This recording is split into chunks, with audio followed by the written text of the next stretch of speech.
This is a message of hope for my fellow Americans. FDR, in his first inaugural address, said a phrase that I believe we must cling to right now in this time of crisis. And the phrase was, the only thing we have to fear is fear itself.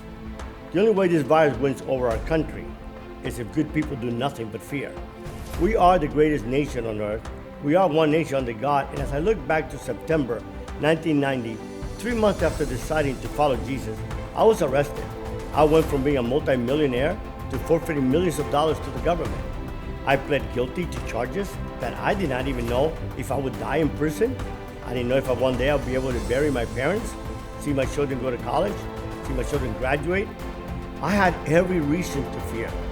But I also decided that I had a choice. I could fear and be scared to death and then make myself sick, make myself depressed, or I could choose to look at a bright side of a horrific situation. For me, it was, I wanted to get closer to God. And I wanted to learn about Him. See, I did not believe that God was real. Did not even believe that He existed. So I began to read the Bible. And I began to create a different mindset, because the way that we get through challenges in life is to secure that we look at life through a very positive lens.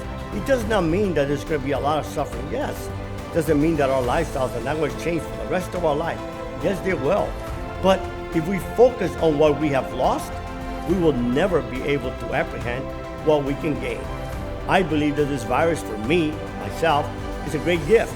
Not a gift in the fact that a lot of people are suffering. A lot of people have no idea how they're going to make it. I've lost a lot of my investments. It's not a gift in that at all. Not minimizing the pain, not even minimizing the many good Americans that will die. But the choice that I make to look at the bright side of it, believing that out of every horror in life, God brings something good. Well, what is the good? I get to spend more time with my kids. My daughter's not in school anymore. My son is not in school, they're at home. So we get to fellowship more. We get to go back to the way it was when I came from Cuba, had nothing. Didn't have a dollar. Didn't even have a TV, didn't have a record player, didn't have a radio. We had a Monopoly board. And we would spend hours and hours and hours playing Monopoly. I also look at the good of this. How have we lost focus of life? How have we been so focused on the wealth and the stock market without realizing that yes, a lot of people have gotten very wealthy, but a lot of people can't even make it day to day. One of the things that I love the most about this virus has brought is that it has stopped the polarization that exists in our nation. The most amazing country on earth became a very ugly country. We became ugly. We ended up hating people, ended up hating family members. Right now, we're no longer a Republican or Democrat. We're all Americans. And the neat thing about this thing is that our fate is interlinked with each other. So therefore, as we suffer, as we go through this, let us make a choice.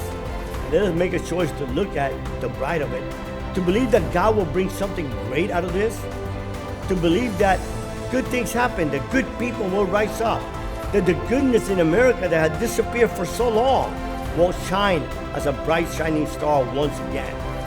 To realize that we are a blessed nation. We are one nation under God. As I tell my friends that do not believe, do like I did. I didn't believe at all. But take a chance and trust God. At the end of the day, if God is not real, if He doesn't come through for us, we've lost absolutely nothing. But we have not allowed fear to enter into our hearts.